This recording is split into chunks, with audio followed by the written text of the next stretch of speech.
Èyí Tinubu ìgbà wo lẹ fẹ́ kó àwọn ọmọ wálé? Bọ́lá Ahmed Tinubu ìgbà wo lẹ fẹ́ kó àwọn ọmọ wálé? Rẹ̀mí Tinubu ìgbà wo lẹ fẹ́ kó àwọn ọmọ wálé?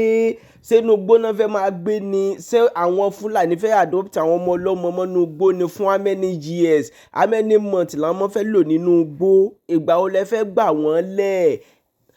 Ẹ wo ẹ̀yin èèyàn mi, ẹ wá nǹkan kan fìdílé kẹ́ wá fi ti gbéyàwó ọ̀rọ̀. Ẹ jọ̀ọ́ bá mi subscribe kẹ́dẹ̀ bá mi share fídíò yìí. Governor Seyi Makinde and solicit for the release of those children, the rescue of those children. We say thank you. Abe, go away. I don't want trouble tonight. Abe, before you do your basgos, let me just do my analysis, okay?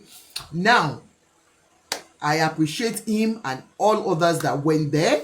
Ajoke Omola, thank you so much. You're welcome, ma. So I appreciate every one of them. And I will say, we are still asking that question. And I want to beg Nigerians, especially most of you, that you use your platform to seek for the rescue of those children. Please do not forget it. Please, I beg you.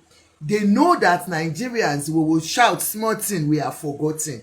Yeah, they know our mentality. They know that the only time is when that thing is still there. You understand? We're jet up. After some time, we forget. I am saying, Ajoke, I am not forgetting until they bring those children. Bring back those children. They are not going to go like the Chibok girls. We will continue to speak on it. And I am begging every one of us, let's keep, pressurizing the government. The only way we can pressurize is through our voices. If you have a platform and you think that the only thing you can do is to please speak on those children's behalf, they have no way to communicate to us. As we speak, we don't know what is happening to them. As we speak, we don't know if they are still alive. As we speak, we don't know what is happening to the teachers. And so Ajoke will not stop talking until we get back our children. We know it is highly politically motivated. But what it is that we will continue to talk. Like I said, thank you to Very Dark Man. There's something that struck me today. Yeah, I will talk about Mama Remi Tinubu. Mommy, like I've said, you have anything that will make anybody call you mommy, just tell them that shouldn't do money. Do I look like a mother? Because a good mother will hearken to our children's cry. You understand? They have been calling your name. They have been shouting, mommy, mommy, mommy. Even people have been abusing you. You just kept mute. And then 2 days or 3 days ago, I have it on my blog on Niger Stars and Beauty Tips on Facebook. And if you see the amount of negative comments on the First Lady. In fact, Madam Oluremi Tinubu, if you don't know, honestly, I have over 3,000 comments on that particular post, just your picture and what you said. And please, ma, go and read the review of Nigerians. When 99% of, I think it's 100%. I don't think there was any positive comments in that 3,000 plus comments. I wish I can read it out to you guys. You will laugh your stomach out. If I posted this your picture and that your comments, what you said, and come and see èpè lórí yín mọ́msí. Wọ́n ṣépè fún yín gan. Ẹ̀yin ọmọ mama Olúrẹ̀mí Tinubu, your mommy is not doing well at all.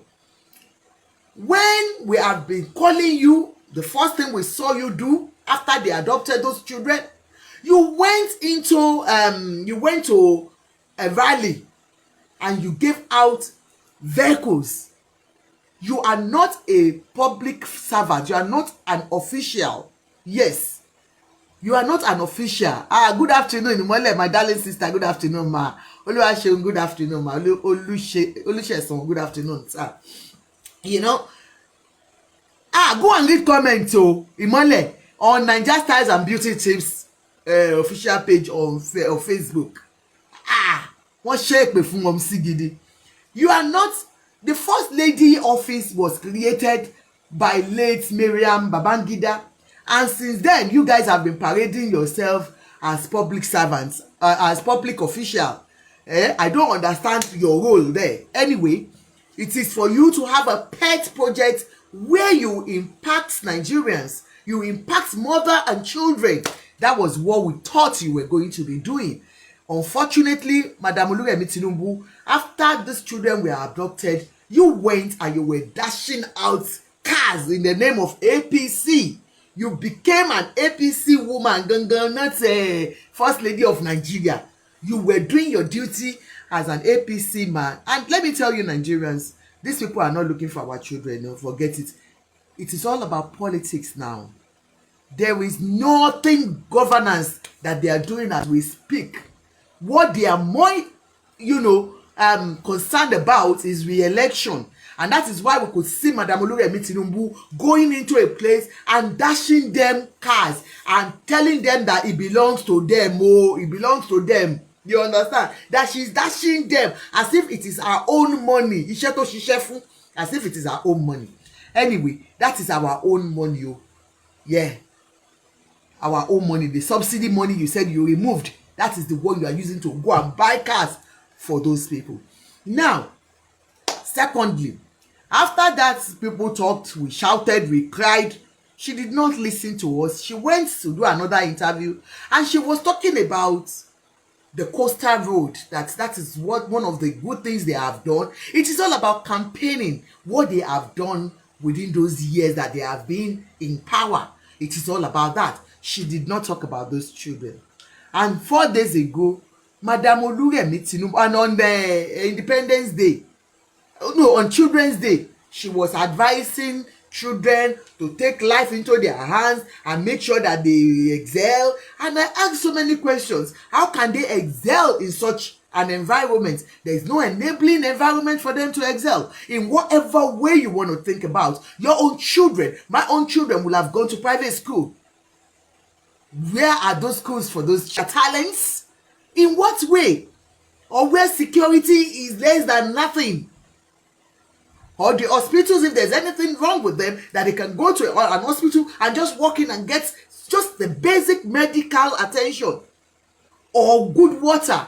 Or in what way can you tell them to excel in that society? That is on Children's Day. And then Madam Oluremi Tinubu went ahead. Ṣé mọ́mì nìyẹn? Before I will, mommy, ẹ káàbọ̀ ma. Let me bring you up, mommy. Good evening, mommy. How are you? Abiyamọ, àwọn abiyamọ tòótọ́, God bless you. Money we will not be diverted. Mommy bínú tán, ọ̀daràn. Mọ̀mísí bínú tán, ìyáláyà àwọn ọ̀dà, let them say, let them look. I said we will not, when we speak, when we shout, it's just for a while, we will forget it, and another story will come and we'll hang on to that story. Etishi, àwa ò hang on to story Baba Ijesha. We are not interested. And then I was just gisting everyone about, Mommy wa Remi Tinubu and the comments they got for what I posted. Yes, so few days ago again, Mommy went, I don't know where she made that comment, and she was saying, Nigerians, please, youth, stand up and go and give blood voluntarily. Voluntarily, blood. She was asking for our blood, as if that is not. Bẹ́ẹ̀ ni, mommy. So Madam Oluremi Tinubu is actually asking for our blood to be donated, and we are asking respectfully, mommy, kí lẹ fẹ́ jẹ́ wá ṣe ní Nàìjíríà? Tẹ́lí ká máa lọ donate ẹ̀jẹ̀. Why? There are a lot of things that you have not handled at all. An average Nigerian that you are asking to go and donate blood, how many meals has that person eaten for the whole day? Oúnjẹ mélòó ló jẹ ní Nigeria now? An average Nigerian walking on the street, how many meals have they had for the whole day that you are asking them to go and donate blood? Anyway, like I said, I am happy that VDM is at least out there. Whether people are looking at it as politically motivating or whatsoever, I am not interested in that. what I'm interested in is that I've seen one of our youths that is able to stand up and ask government for accountability. Yes. And so there is something he talked about today, and I want us to, have a debate on it and see, because what we are looking for is how to get those children back alive. And so he was just looking at it and he said something that I think we have talked about it here. He said, if they don't go into that bush and attack them, we might not be able to get those children and their teachers back. He reminded us of all the kidnapping that has been going on and nothing has been done, and that is why we are where we are today. In 2014, the Chibok girls in Borno, they went to Borno and picked 276 girls from their school. That was the first major kidnap they did. That was the major kidnap that they did, the mass one. They started with the Chibok girls, and that was in 2014. Till date, some of our Chibok girls are still with them, married to them. Some that got escaped, they are doing well, we thank God, but majority of them are still with them as we speak. In 2018, in Bauchi, Yobe State, another 110 school girls were taken from the government girls science technical school. They went to a technical school, girls school, and picked 110 girls. That was in 2018. We have not heard anything.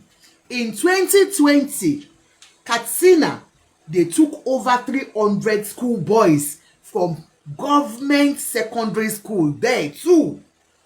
They were all marched into the bush by these bandits in conjunction with Boko Haram in 2020.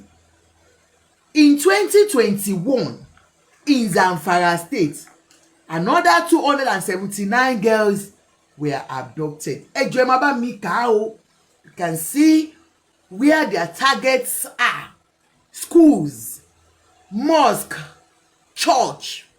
But let us talk about schools. So I'm concentrating more on schools now, on today. In 2021 in Zamfara, 279 girls were taken away. In 2021 in Kaduna State, 39 higher educational students were abducted from Federal College of Forestry Mechanization. 39 higher students.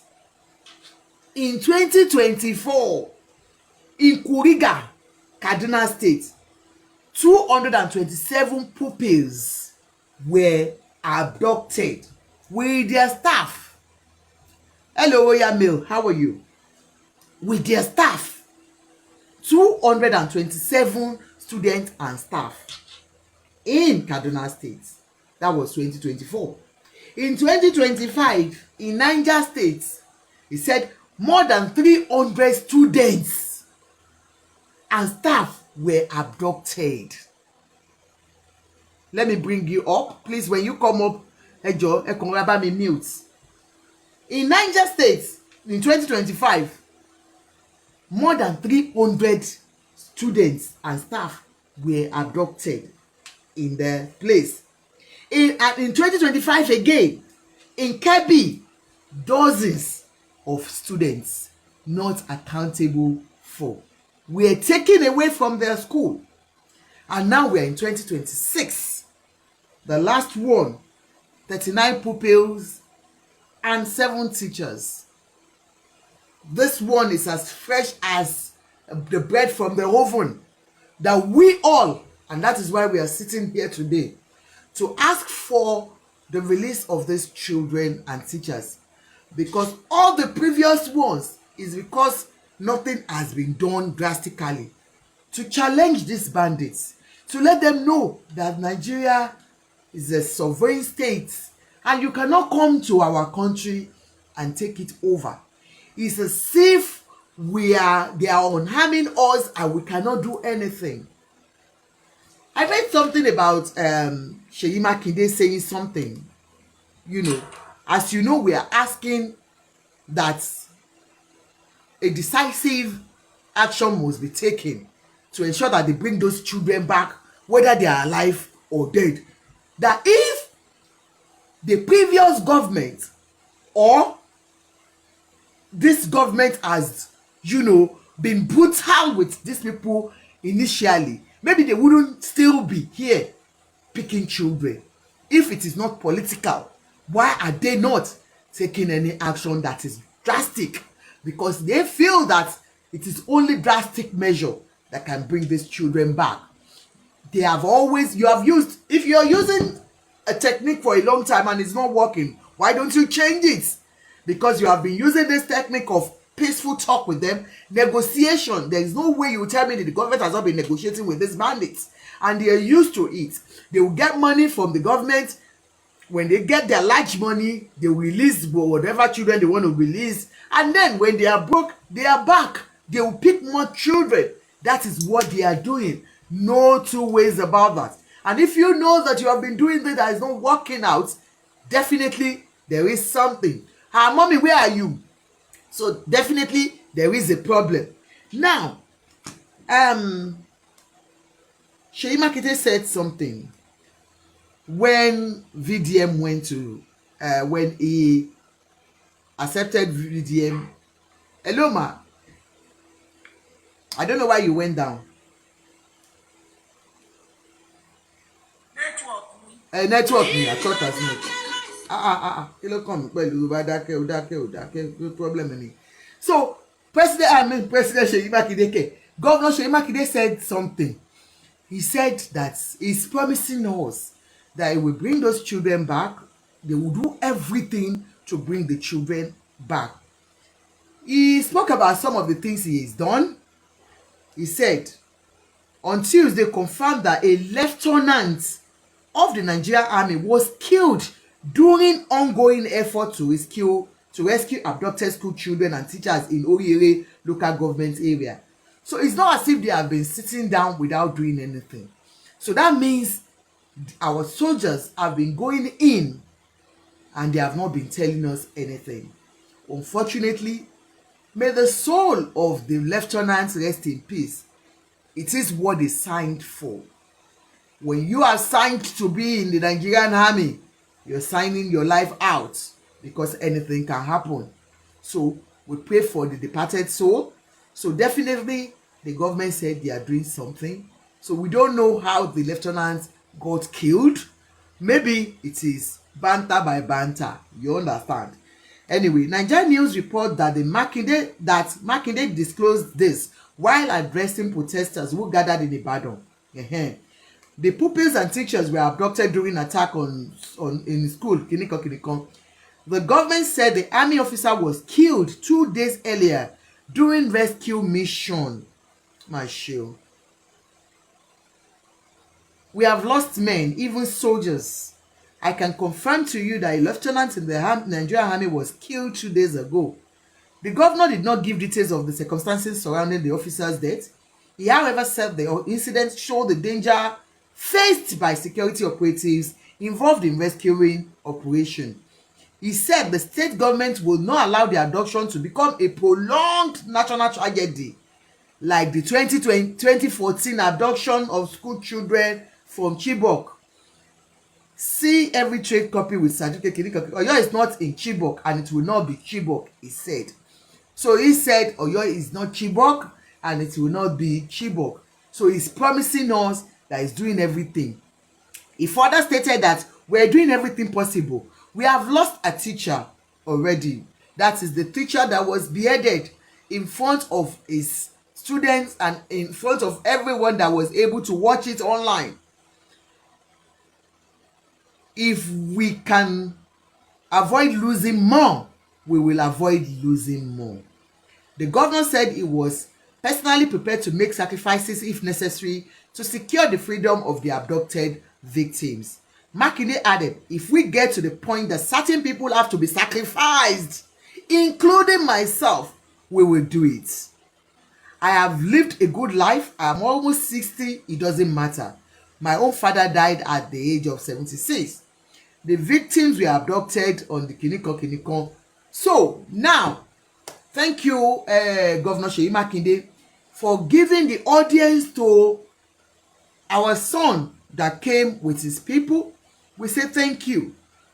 He has reassured us that this is not going to be like Chibok case, because that's one of our worries as parents. They are gradually killing the story, and it seems everything is dying down bit by bit. He says that, of course, we know that we have lost a teacher, and he doesn't want more calamities because, of course, they have lost another lieutenant in the bid to bring the children out. What we are worried about is that, are we saying that there might be that they will not go and combat the people? Remember, he told VDM something, that he doesn't control the army, he doesn't control the police, so he cannot tell them to go and do unless the federal government does that. And remember, Gumi has told us, Sheyi Gumi told us that the federal government knows this bandit even by name. If a whole Gumi could say that, and Nigerian government could not invite him to ask him or to arrest him for careless talk, that means they agree that he knows what he's saying, because he is like their middleman. They send him to speak with them. So he has told us that they know. That confirms it. And if Gumi is saying our president, our federal government knows them by name, why is Seyi Makinde concerned now that it is only from them that we can get the authority for the police and the army? So that means we might not get anything out of it, unless, because our president has said it, that they should come and surrender. Do you know when president spoke last time? For all of you President Tinubu's apologists, shame on you. President yìí kàn lẹ́nu lásán. If you don't come and surrender, we will do this, we will do that. What have they done since that time? Nothing. The bandits will just be laughing at us and be saying, Enuleni, you cannot do anything. Because if you, a whole president, can tell us that you're telling them that if they don't surrender, you will do this. Nothing has been done since that day you spoke about it. That if they don't surrender, they have not surrendered. No. The bandits still have the children. We don't even have any hope. Is there any hope for these children? Upon all this, Mommy Remy, you are very heartless, Momsi. Respectfully, Mamami, you are very, very heartless. You are asking us, ẹ wo bá ṣe kù, bó ṣe yí jọ pé èmi bí ṣe wà yìí mi ò jẹun láti jọ yìí nítorí pé mò ń ṣe sparkling beauty LLC program ni. Àwọn tí Nàìjíríà ò ṣe sparkling, ebi ń pa wọ́n, they have not eaten. You are telling them to go and donate blood. Kí ló dé? Kí lẹ fẹ́ fẹ̀jẹ̀ wá ṣe? Fẹ́jẹ̀ lọ ní kẹ́ mú wá ní Momsi. Nigerians are hungry. You are preaching, go and donate blood. Donate blood. Even if they donate the blood, will Nigerians and ordinary Nigeria get the blood when they go to the hospital? They will still be asking them for money to buy blood. Aunty Ajoke ẹ má gbà mí, when mommy is asking us to go and donate blood, donate kíni? Ẹ fẹ́ pa àwọn ọmọ ọlọ́mọ ni. Ibi tó ti ń donate ẹ̀jẹ̀ kọ́ lọ yí kọ́lí. Àwọn tó ń tí jẹun, they have no eating. An average Nigerian cannot eat 3 square meal again. It is only one. Ọmọ ṣó yóò sí mọ́, ṣó ṣáà ti jẹun. That's what Nigerians do. Ask their children now. Hope you have eaten. It's not, are you belleful? Belleful, okay. You belleful, you know belleful. What concern a Nigerian man? So, where are we with this situation? Kò yé mi, mommy ní ká donate ẹ̀jẹ̀. No, sincerely, what is the rationale behind the donation? Thank you, auntie. Thank you, auntie. What is the rationale behind the donation of? Kí ló sọ dé bí ẹ̀jẹ̀? Mommy kí lẹ fẹ́ jẹ ṣe? Kí lẹ fẹ́ jẹ ṣe? Ẹ bèrè lọ́wọ́ mommy kí lẹ fẹ́ jẹ ṣe? Ẹ̀jẹ̀ tẹ́ ń gbá on the road ò tí tò. Ẹ tún ní ká máa fún ara wa fúnra wa, ká máa gbọ́ wá kẹ́ ti nǹkan bọ̀. Ẹ fẹ́ gbẹ̀jẹ̀ wa for what? What is the rationale for the blood donation? They are saying they are looking for children in the bush. Is that the blood that you get and you use to go and get the children from the bush? Oh God, mommy. All right too. Mom, see, oh yeah, so you have ever get me, I'm not saying that to you. Mommy, elle on mute. Mommy fine gan lálẹ́ yẹn jẹ́ ń gbé mommy síta kẹrí wọn. Àwọn ìyá rere ni ẹ kò ṣe àwọn ìyá mújẹmújẹ. Wọ́n sì bínú tán. Mommy bínú tán. Ẹ káalẹ́ máa gbọ́ yín dáadáa o. Ẹ káalẹ́ máa, we are fine, mommy. Ẹ káalẹ́ máa. Adúpẹ́ máa. Àǹtí Àjọkẹ́, ẹni kan yọ kíní belt yẹn, ẹni kan yọ kán máa drive, wọ́n á gbé wọn bọ́lẹ̀. Okay, wọ́n ní. Àbíkẹ́ pa kámẹ́rà.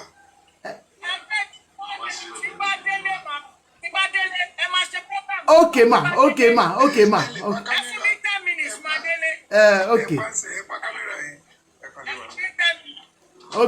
Okay ma.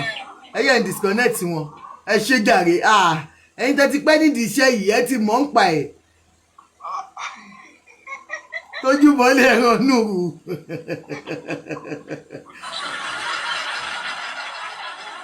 Yeah, come up. Àkọ́bí, how are you, my darling sister? Àkọ́bí, kí ló ṣẹlẹ̀? Wọ́n já àwọn ọmọ gbé. Mọ́mí wá tún ní ká lọ donate ẹ̀jẹ̀. Màmá ní a lọ donate ẹ̀jẹ̀. Uncle Ṣẹ́gun. Kí lẹ wí? Nǹkan tó sọ nìyẹn. Ẹ gbọ́ nǹkan tí Olúrẹ̀mí Tinubu sọ ni. Ó ní youth ayé ká jáde. Ìyá ní ká lọ donate ẹ̀jẹ̀ ni wọ́n ti rí àwọn ọmọ o, ayé ń wá àwọn ọmọ o. Rẹ̀mí, àǹtí Rẹ̀mí ní ẹgbẹ́ respect, ẹ fún wọn mi respect o, mi ò láìkí ọmọ disrespect ìyá o. Màmá o, Olúwa ò ní bá wa dá màmá sí fún wọn. Ẹ má respect, ẹ má disrespect wọn bí o. Àwọn oúnjẹ if you disrespect, ẹ gbọ́ nǹkan tó wá sọ, ẹ má gbọ́ nǹkan tí wọ́n wá sọ. Ẹ pàtó lọ kọ́ àwọn èèyàn ní kinní lẹ́yìn. Lánàá ègé. The kidnapping goes on. Kí ló dé tí ò fẹ́ gbé màmá mi jáde? Màmá o, Olúwa ò ní dá màmá sí fún wa. Kí lẹ kó fẹ́ ṣẹlẹ̀ báyìí pẹ̀lú gbogbo ìta kà sílẹ̀ báyìí? Oh my God. Ẹ̀jẹ̀ Mr. Mà lè rí nǹkan kan nínú ẹ̀jẹ̀ wọn. Ọlọ́run máa yẹ kó jẹ́ kó bò lẹ́wọ̀n máa rí nínú ẹ̀jẹ̀ Mr. Ṣẹ́gun obo. Omi òbò lẹ́wọ̀n bá bẹ̀. Omi òbò lẹ́wọ̀n bá ń bẹ̀. Ẹ máa gbọ́ màmá. First Lady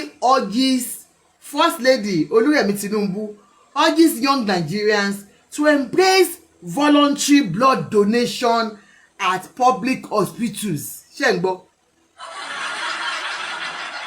Mommy is asking, it's so pathetic that we don't have a good government that care about our citizens. Our kids and their teachers have been in the bush for over 4 weeks now without any solution in sight. My dear, my darling, that is why we'll keep talking. Mr. Abe Governor, Mommy yìí ní ká lọ donate ẹ̀jẹ̀. Ẹ wò 3,800 comments. Èpè ló ń gbé Mommy ṣe. Ìkànnì, if them butcher me like this, na water and garri go comot. Mommy, did you hear one of your citizens? Ó ní tó bá ṣá òun garri àti omi. That is the poverty level you have driven Nigerians to. Poverty level. Somebody says if them butcher am, na only garri and water dem go see for im body. Somebody said to donate on empty stomach. Ìkànnì na ogun go pa you. Èpè ló ń gbé yín ṣe ọmọ sí mò ń kà fún yín ni o. Ìkànnì your own dry.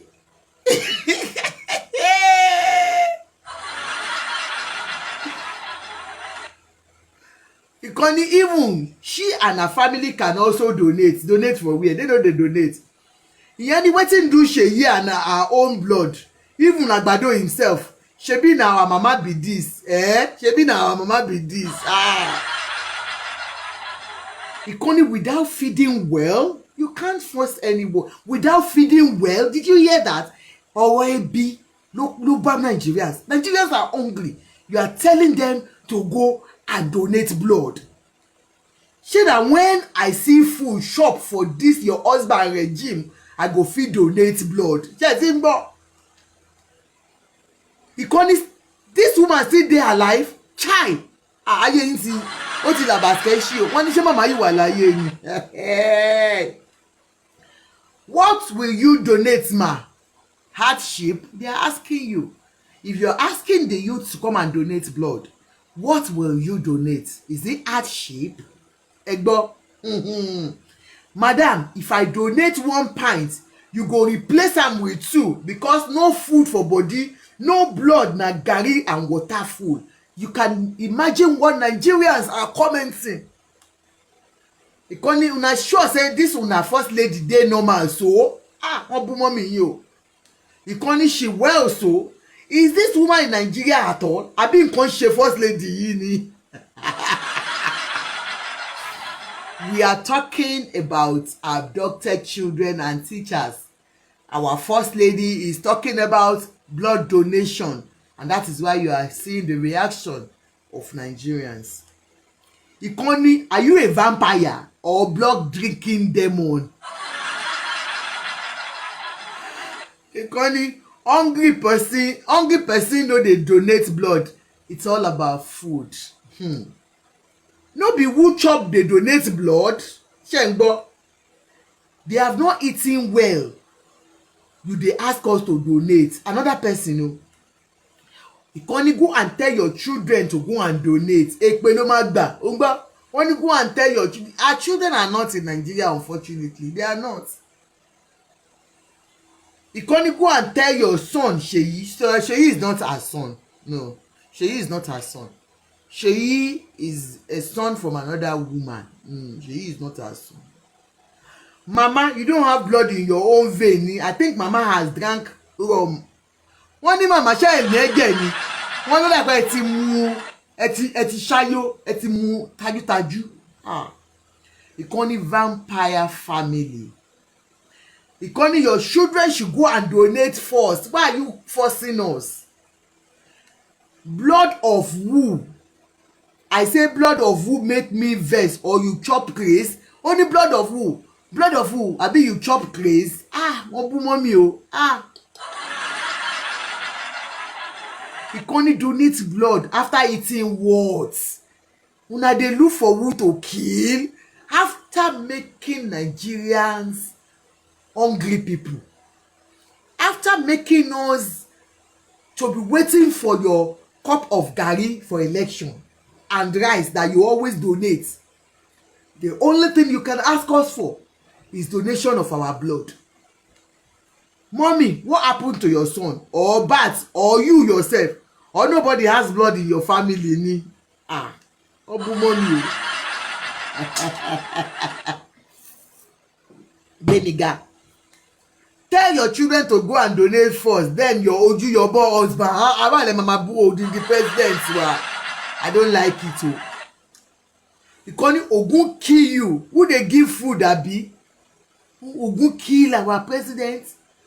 Ìkànnì, no go better for you. Why can't you tell your family abi you no get blood ni? Otobelebele is talking. Kí ló ń jẹ́ Otobelebele ẹjọ́? Kí ló ń jẹ́ bẹ́ẹ̀? Wọ́n máa bú mọ́ mi gan. Ìkànnì, me wey I never chop, make I go donate. You see, that will tell you that majority of Nigerians are actually hungry. Ntọ́ máa jẹ ló ń wá kiri. Ìkànnì, which kind talk be this? Talk òpònú ni, wọ́n ponú ni. Aunty Bukky, ẹ káalẹ́ mà o. No be person wey chop 3 better square meal go fit dey in position to do that. It's all about food. How many Seyi your son don donate? Then they find blood to donate to their shrine. Thank you, give chat. Please help me to power tap. Wọ́n ní wọ́n ń wá ẹ̀jẹ̀ tó máa fún àwọn mọ́mì wọn. Okay ma, make I go buy ugu for market first. but no money.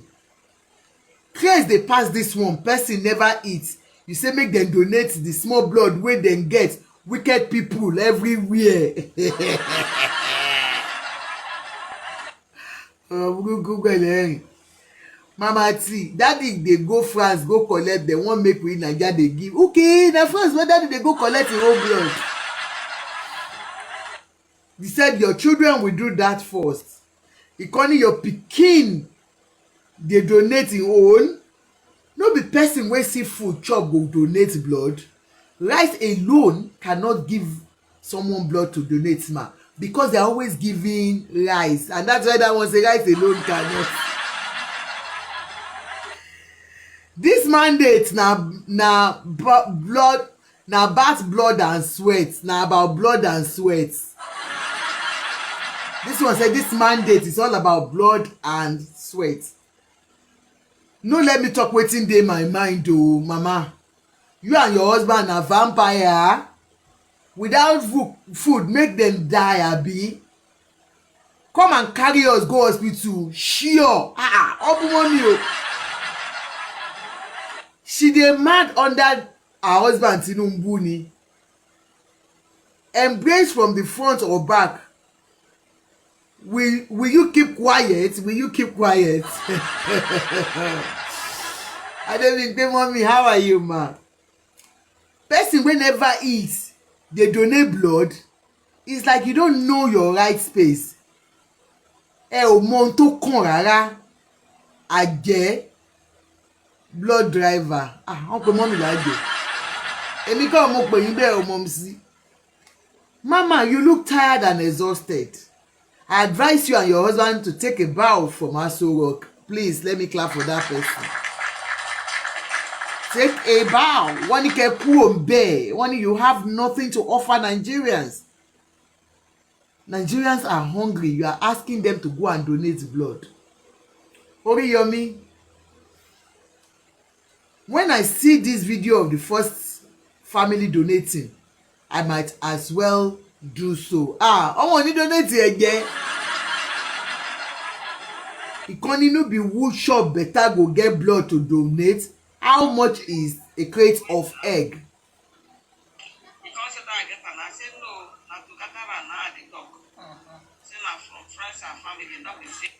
Wọ́n ti dúró pọ̀ wọ́n torí mi mọ́ tó ń bá ká. Wọ́n béèrè ẹni do you know how much is the crate of egg now? Please, guys, how much is the crate of egg in Nigeria now? Ẹ jọ̀ọ́, èlò lẹ́yìn nísìn. Ṣebẹ́ tó bá ti jẹun ló ń donate. Wọ́n ní èlò lẹ́yìn. How much is the crate of egg? I don't live in Nigeria, but what we heard is that even the kg of gas now is 2,000 plus. Mommy ẹ káàbọ̀ ma. Yes ma. Ó yẹ jẹ́ ń gbé mọ́mí sókè. Wọ́n fẹ́ bínú tán. Mọ́mí. Ẹ káalẹ́ ma o. Mọ́mí Adéníkẹ́. Ẹ káalẹ́ ma. Ẹ káalẹ́. Ìṣẹ̀dẹ̀ láti Èkó lọ́jọ́ Thursday ní London mo ń gbé. Yes ma. 6,000 lẹ́yìn. 6,000 per crate. Bẹ́ẹ̀ni ma.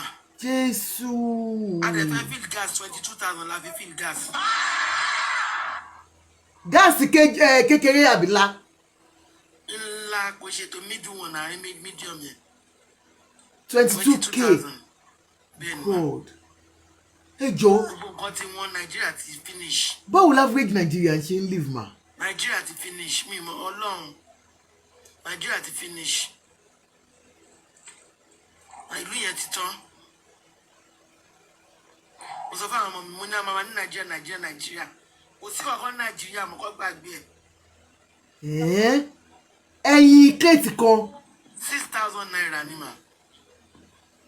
Tí average person máa jẹ. Wow. Iṣu mẹ́ta péré 20,000. Ọlọ́run ọba o. Gbogbo nǹkan tí wọ́n gan. Ìwọ ní káwọn tó ń ṣiṣẹ́ ajínigbé má continue. Ẹjọ́ máa jápa kó jápa o. Ẹ tó bá ní opportunity kó jápa. Kó jápa. kò rí yẹn ò wọ́tẹ̀ mọ́ kò sọ́jọ́ wájú bẹ́ẹ̀ mọ́. irọ́ ni kò sí hope. ṣáàlì tún fún àwọn ọmọ kò sí gbogbo tá a máa ń sọ pé táwọn máa gbàdúrà tó máa ń dá máa kéré kó délé ó dọ́wọ́ Ọlọ́run. ṣé pé kò sí hope kankan. ó dọ́wọ́ Ọlọ́run sẹ́mi tí mọ ọjọ́ tí òbí yẹn máa wá. Nàìjíríà ò dàbí Nàìjíríà tí takuro Ta fi tí bàbá lọ sílẹ̀. ṣọlí bẹ́ẹ̀ tí wọ́n máa ń dùn bàbá lọ ṣọlí bẹ́ẹ̀ nísìnyí mi lè lo 1 month 10 days pé mo lù mú dẹ̀ yá kúrò. torí owó gan ti fẹ́ẹ̀ tán. àwọn ọmọ mi ń pè mí lójoojúmọ́ ní how is Nigeria. Hey mo God. ní forget it. Oh God. àwọn ọmọ tá à ń encourage pé kó padà sílé ìjọ kan wọ́n á gbé expertise wọn padà sílé. epo ń kọ epo mọ́tò within 2 weeks mo ti ná almost be 2 million. Jésù 2 weeks. bẹ́ẹ̀ ni epo amarepo àǹtí Fúnkì. amarepo sínú mọ́tò amarepo sínú jẹrẹrétọ̀ amaróúnjẹ sílé amáṣe gbogbo amájáde. ṣé kò tí ì sí náà ni mà ṣèmọ́ níná ti bẹ́tà. iná kọ́kọ́ bẹ́tà o màmá mi ń gbé o. ṣé mo sọ. àtijọ́ta náà ti níná gbẹ̀yìn o. ṣé mo sọ. I was saying that thing. It depends on ibi tó bá ń gbé. It depends on ibi tó bá ń gbé. ṣé ògbọ́n náà máa lọ gbé ní Atlantic wọn tí wọ́n ti sún gbogbo beach wọn síwájú wọ́n jẹ́ gbogbo beach wọn náà Èkó dàbí tẹ́lẹ̀ mọ́ ẹ̀wọ̀n Nàìjíríà ti tán. So iná ò tí ì stable mà. iná ò tí ì stable mà. iná ò tí ì stable. Fọláṣadé Fọláyìn. Wow. solar ni gbogbo àwọn èèyàn fi ń charge fóònù. ó ti di solar system. solar làwọn èèyàn fi ń charge fóònù. ànígbà tí president wa lanu tọ́lá àwọn ti tú pé electricity ti bẹ́tà ní Nàìjíríà. Meanwhile Aso Rock gangan ẹ mọ ìtọ́ fi ṣe solar síbẹ̀. Aso Rock. ẹ bá jáde ní airport gan gbogbo títì bẹ̀rẹ̀ Wake Up Africa. Thank you sir, thank you so much Wake Up Africa. ẹ bá jáde nínú airport bá gbogbo ẹrí yàmàyàmà. ẹ bá ṣe jáde báyìí pé jáde lọ báyìí lọ ẹ kọjá bínákò ibẹ̀ Nàìjíríà máa ti sú yín. ẹ tó délé. You too Ebunlola said there is no light in Nigeria o. Ogun State no bó ṣe mọ̀ pé wọ́n ti fáwọn ní state ní wọ́n fáwọn èèyàn all states wọ́n ti fún wọn láyè pé kọ́ máa generate light kí ló ṣẹlẹ̀ gangan. I think we are not getting it right in Nigeria ma. kò yé wọn nú jàre Nàìjíríà ti tán. Ọlọ́run ká má tí ì padà sí lélẹ̀ ń sọ yìí. ibi tá a bá wà lágbẹ́ ṣe o wọ́n ń jẹ́ àwọn èèyàn gbé fọ̀rí mi o. Jésù. wọ́n gbé àwọn èèyàn o ọmọ ọ̀rẹ́ mi kan tó wá tó pẹ́ bá mi sọ̀rọ̀ láti Cambridge ó ní wọ́n jí àǹtí àwọn gbé. How are people surviving in Nigeria? I don't know. so Ọlọ́run ni o. Àǹtí Jimmy ẹ ká lẹ́sà ẹ jọ sà mọ́mì fẹ́ sọ̀rọ̀ náà. òwúrò ṣé mọ́mì. báyẹn bá ti fún mi láyè. ókè mà. mọ́mì ló ní kí ẹ jẹ́ kó pé ẹ sọ̀rọ̀ mọ́. ẹ káàbọ̀ sórí ètò bàbá mi ẹ pa. àǹtí ìgbòkan ẹjọ́ ẹ jẹ́ kí mọ́mì yẹn ti bọ́lẹ̀. Hello, good evening. Okay, mọ́mì tó sọ pé kò sí náà ní Ìkòròdú àbí. Tó ń ṣẹ̀ṣẹ̀ dé láti Nàìjíríà yẹn. Okay, fẹ́ bí one question ni àǹtí tó dé láti Nàìjà mọ́mísí. wọ́n ti ọ̀dà ìkan ti bọ́lẹ̀. wọ́n ti bọ́lẹ̀ ẹ bóyá lè dá yín lóhùn lórí kìíní ẹ béèrè question tẹ́ fẹ́ bí wọ́n. question tí mo fẹ́ bẹ̀rẹ̀. wọ́n ti ń gòkè bọ̀ wọ́n ti ń gòkè kadà bọ̀. Okay. àwọn kọ́ àǹtí Júmi ló gùnkè ẹ bí wọ́n question wọ́n lè dá yín lóhùn sáré. Okay, màá dúró tán bá padà wá. Okay mọ́mì tó dé láti Nàìjà ẹ jọ̀ọ́ ẹ padà wá wọ́n fẹ́ béèrè question lọ́wọ́ yín. mọ́mì Nàìjà wọ́n ní only bande yẹn ta lọ ẹ mú how many days lálò owó ti tán ọkọ mi kígbe ni ara kan bàbá ó kígbe jáde ní níjẹ́ wò lára kíní mo ní ó kàn máa pariwo tí ìbá ń gbádùn náà 24 hours kò dẹ̀ pé 24 hours o wọ́n tún ń pa o. So mọ́mì ẹ kálẹ́ mà. Yes ma. Okay, wọ́n ti gbé wọn gòkè àǹtí Kẹ́mi. Àǹtí Adéníkẹ́ mọ́mì àǹtí Adéníkẹ́. ẹ ṣe àǹtí Júmi. I was going through my page and I saw Teju baby face was indirectly saying some things to us that a lot of people, when you hear it deeply, you will understand what he's trying to say. Okay. So my question to you, Tesheshe Delatileyin, because you see, a lot of people are not getting it. You know, as I mentioned, we pay ẹni tó bá ní àwọn ọmọ nílùú yẹn, tán bá lè jápa, wọ́n jápa. But then we still have some people that are saying, Oshimada, Oshimada, Oshimada. Lọ́dún wo ló fẹ́ da ìyá mi? Jẹ́rí àwa ẹ̀yin ṣẹ̀ṣẹ̀ dé, ẹ ti rí bó ṣe rí, ẹ ti fojú inú, ẹ ti fi wò ó. Inú ilé ní pé tẹ̀lé mo máa ń lọ sẹ́kọ̀ọ́ dáadáa o. Kòròdú nílé mi wà. Àgbẹ̀kìlẹ̀ ni bàbá mi kọ́lé sí. Ibi tó wá nǹkan tó wá dùn èmi jù ni àwọn tó máa ń wá. Mo mọ̀ pé gbogbo wa àìtí a lè agree pé kò lè dá mọ́. Tó yẹ yín. Èmi gẹ́gẹ́ bí ẹnìkan, èmi tí kò sí ẹni tó lè gbé wá tó máa ṣe dáadáa. Ẹ jẹ́ ká face ẹ̀. Auntie Ajoke, I know this platform. You have a lot of beautiful people here that we all rub minds and everything. Yes, you know, we love you for what you do for us. You're giving us all these opportunities for us to see our minds. Yes, thank you very much. Thank you, ma. But Sherry, a lot of us, what among Koti o yeki o shele, but ali so. Èmi kàn mọ̀ pé Sherry àwọn tó ń jẹ nínú ìlú yẹn right now, wọn ò lè jẹ́ kí Naija dá. Wọn ò dẹ̀ lè kúrò nínú dẹ̀mọ́. Wọn ò fẹ́ kí ìlú yẹn kó kúrò lọ́wọ́ bó ṣe wà yẹn. Wọ́n fẹ́ kó continue. Lágbára Ọlọ́run adẹ́mi gbogbo wa yìí sí o. In the next, I'm saying, I won't say 40 years. I will say in the next 20 years, Nigeria ṣì máa wà bó ṣe wà yìí.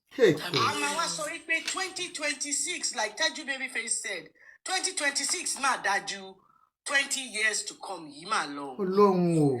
Because in 1985, like he referenced to 1985 in the 80s, let me put it that way. He said in the 80s, 80s madao, 90s madao. Only something now. Ara crate, I remember when we used to buy crate in 350 naira. Every Sunday, I'm a issue. You know, Sunday I'm a rice, turkey, chicken. You know, Sunday, you know, a lot of us, I'm sure a lot of us, that's what happens on a Sunday in our household. And, you know, come to the side of religion as well. A lot of us growing up in Yoruba land, any Muslim, any Christian, any Onisheshe, in the same household, because I know my grandfather married my grandmother and produced my father, who, his mother is a Muslim.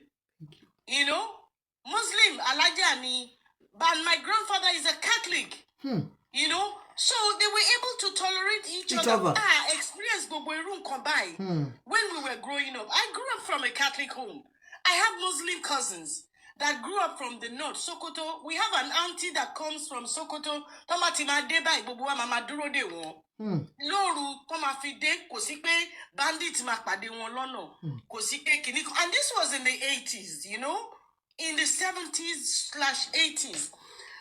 Like Teju, I'll reference back to him again, and I'm sorry if I'm taking time. No, but I'm just trying ahead. I think we all want to understand that no amount of being nkoti ale so ti ale she. Mo mọ̀ pé nínú politics ni a lot of àwọn tó bá wá sórí platform yìí. Toma mama ko Tinubu.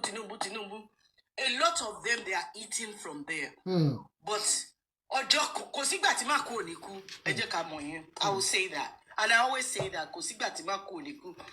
6,000 for a crate of ẹyin. Bẹ́ẹ̀ni ma. Ọlọ́run ọba o. Iṣu àwọn iṣu gbọrọgbọrọ. Máa dánu dúró báyìí kẹ́lòmíì náà kan lè sọ̀rọ̀. Ẹ ṣe ma. Ṣẹ́gbọ́n, ẹ lẹ pe iṣu. Iṣu mẹ́ta 17,000. Jésù. Thank you, Auntie Kemi. Thank you, ma. Okay. Ẹ ṣé gan ma. It is well. Oh yeah, mommy. Ẹ má wulẹ̀ dínà, ẹ má dínà pẹ̀lú ọ̀rọ̀ tèmi o. Wake up, Africa. Màmá testimony mo mà kéyìn. Ṣé rí bàbá Ṣẹ́gun ọwọ́ mi lókè o. Ṣé rí màmá tó sọ̀rọ̀ pé bóyá kìíní pé ṣé tán bá tún dé ní next 10 years bóyá bí ló ṣe rí nìyẹn. Tinubu lógun tó ń jà Nàìjíríà. Ẹ bá ń gbọ́ ogun ni ó bá mi ṣe. Màmá yìí kan ogun ni ó bá wà ṣe. Màmá àṣẹ kan kú. Tinubu ó ní ogun tó ń jà Nàìjíríà. Lẹ bá ti lè tú di rẹ̀ náà pé ẹ rí i pé Tinubu lẹ bá ń bẹ̀. Ẹ̀yin náà tẹ́ ń sọ̀rọ̀ ẹ compare 16 years ológun kẹ compare pẹ̀lú 30 years àwọn wèrè yìí àwọn wèrè ọmọ ń gbáná yìí. Ẹ compare ẹ̀ ṣe bọ́ bá ṣẹjọ́ sọ fún yín bá ṣẹjọ́ sọ̀rọ̀ náà nígbà tó kó ń jọba ó ní àwọn ọmọ ń gbaná náà fẹ́ gbàjọba yìí ẹ̀rù ń bà mí fún yín tí yín ó bá yín ṣé tí yín ò ti bá yín lónìí báyìí. Ó ní worst president àti Àjọkẹ́ ó ní worst president. Ẹjọ́ wọ́n ní wake up Africa daddy wake up Africa èèyàn kan bẹ̀bẹ̀ wọ́n ní kẹjọ kẹkọrin fún wa wọ́n làwọn fẹ́ gbó.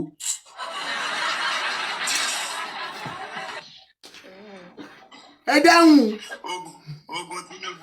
Ogun Tinubu ní ń jà ogun Nàìjíríà ẹni tó bá dá Tinubu ní oníjà Nàìjíríà.